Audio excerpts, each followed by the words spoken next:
I want to take a moment and teach you some basic tools to begin to change your life.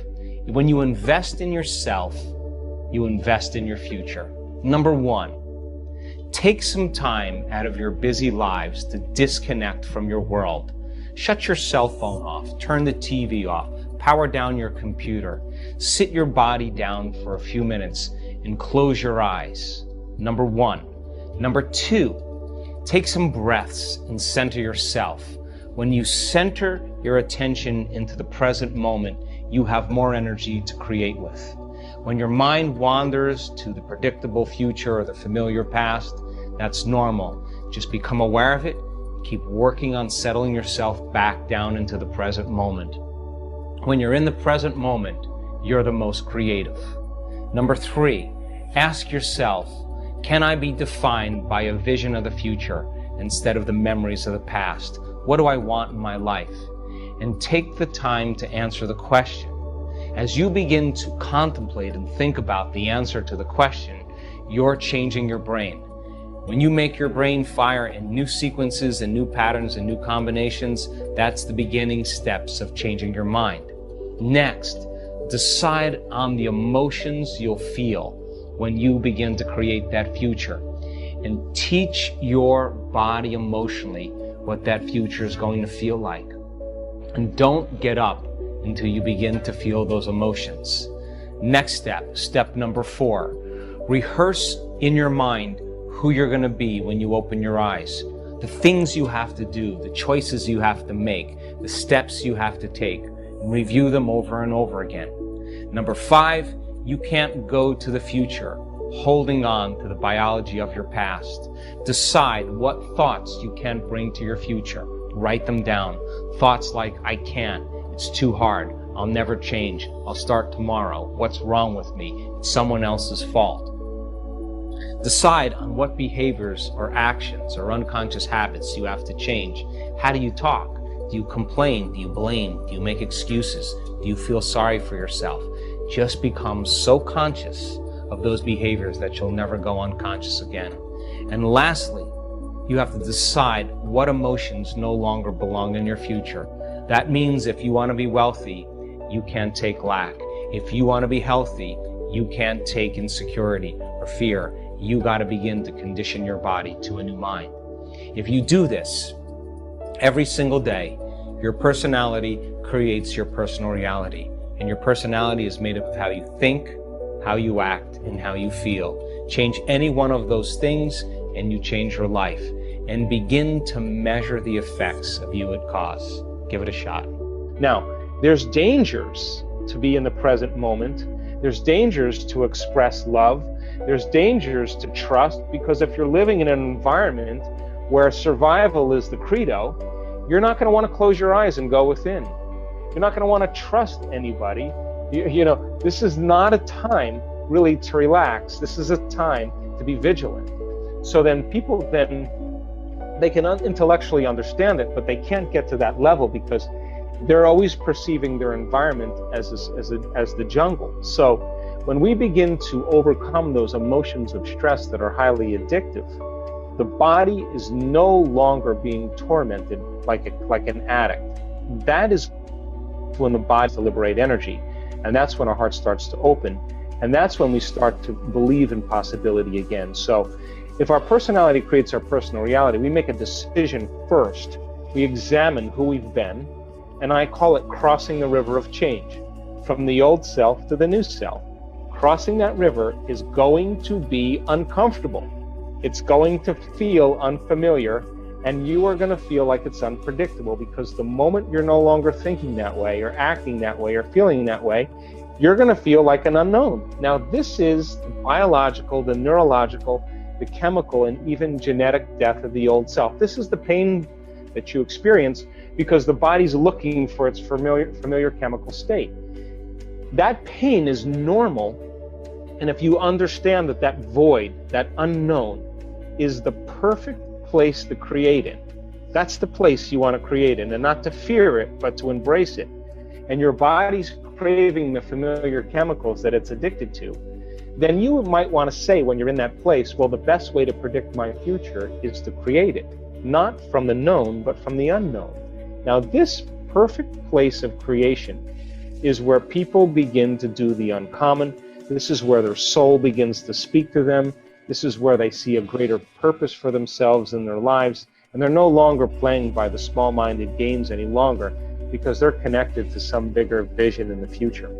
I think transformation is really the one thing that I'm more passionate about than anything else. And so I think number one, taking time out of our busy day for ourselves is the greatest service that we can do for ourselves, for our family, for the people we work with, and for our community.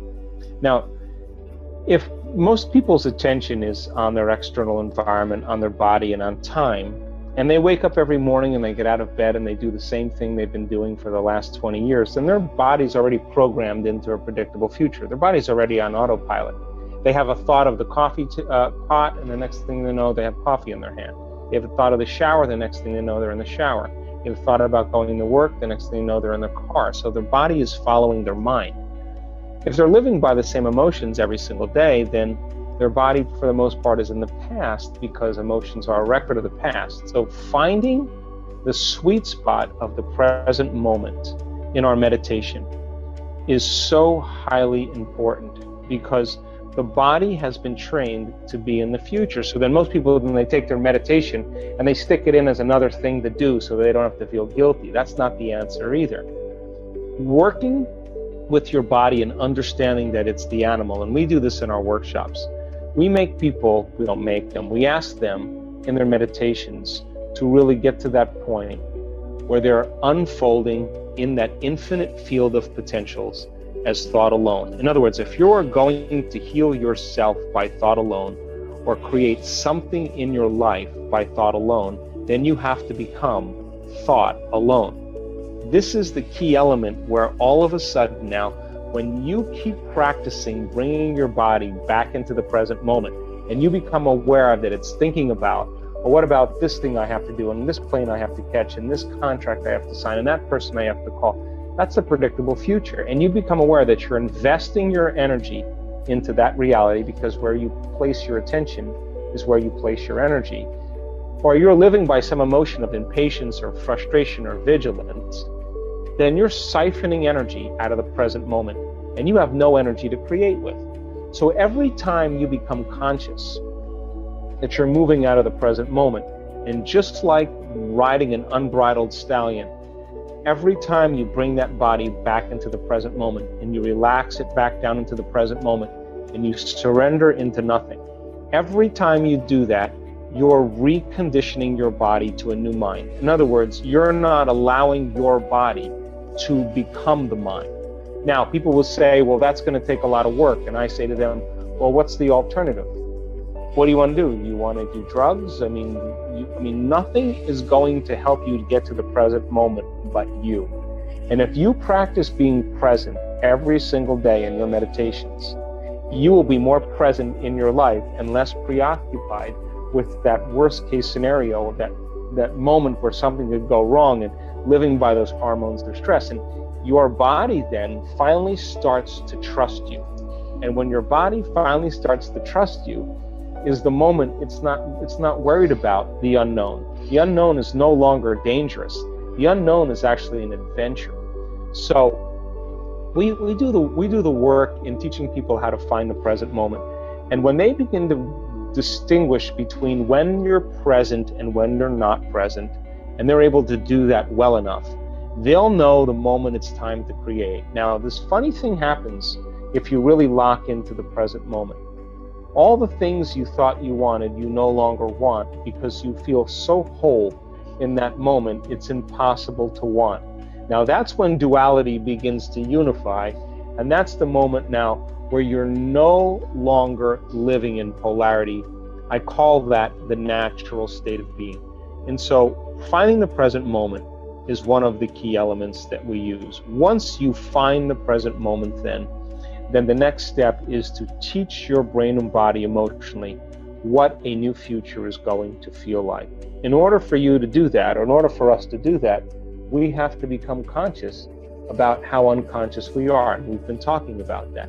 The more you don't allow that thought, that behavior, that emotion to slip by your awareness, the more prone you are to be Gandalf on the bridge. And that monster that he was facing symbolically was all of his energy that was invested in the ego and in the old self. And when the God within us stands up and says, "You may not pass ever again," that's the moment that the soul begins to speak.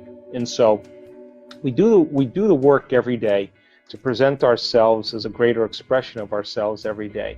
And in the beginning, it will feel unnatural, it will feel uncomfortable, but I swear there's been hundreds of people, once they start seeing the effects and they find true joy within them because they're pleased with themselves and they got beyond themselves. I mean, in the brain scans that we studied with people, I can tell you that when people get beyond themselves, they are so incredibly powerful. The self that's attached to the emotional body, that's attached to the pain, that's attached to the past.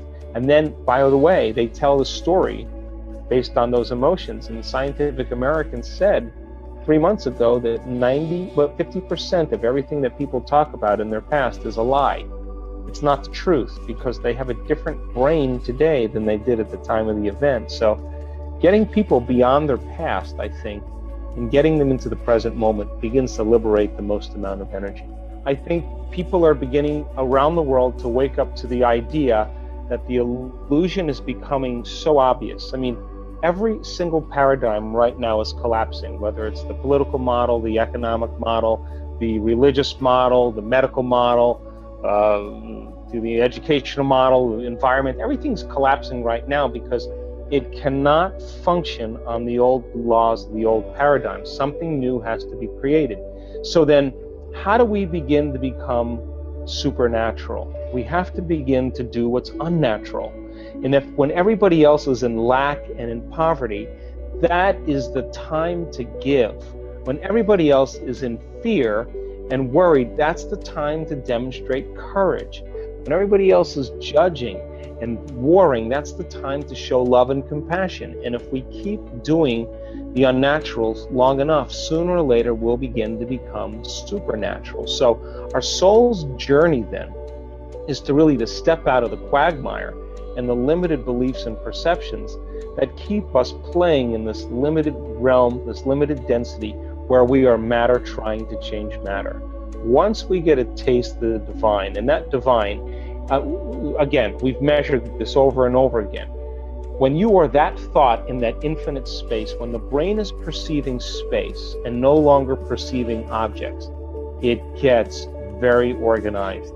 It gets very coherent. And when the brain gets coherent, we get coherent. And when the heart gets coherent, we love way more. And that's when we begin to emulate the divine. So over and over again, as we begin to climb out of these limited states, and we break free from those survival emotions that keep us feeling more like matter and less like energy, the side effect of all of that is becoming more energy and less matter. And that's when we start to demonstrate being a vibrational being. The field around our bodies when we're living in stress is about 3-4 inches in size. Open your heart, it can be up to 9 meters wide. We measured. And so then when you begin to open your heart, you feel connected to something greater. That's the beginning. That's when the soul says, now I have infinite possibilities to experience, and I get to select as a free-willed individual where I want to place my attention. That's when we're liberated. So I think it's a great time for us to begin to really embody this information. I think it's a great time for us to hit the low points, to see those illusions. I mean, I had my own awakening, and you reach a point where you realize that the only time that you feel like yourself is you need the external world to remind you of it. That's a sign. When you can find an identity of yourself in the quietness and solitude of your own presence, that's when you're no longer seduced by the external world, and that's when you begin to experience true freedom.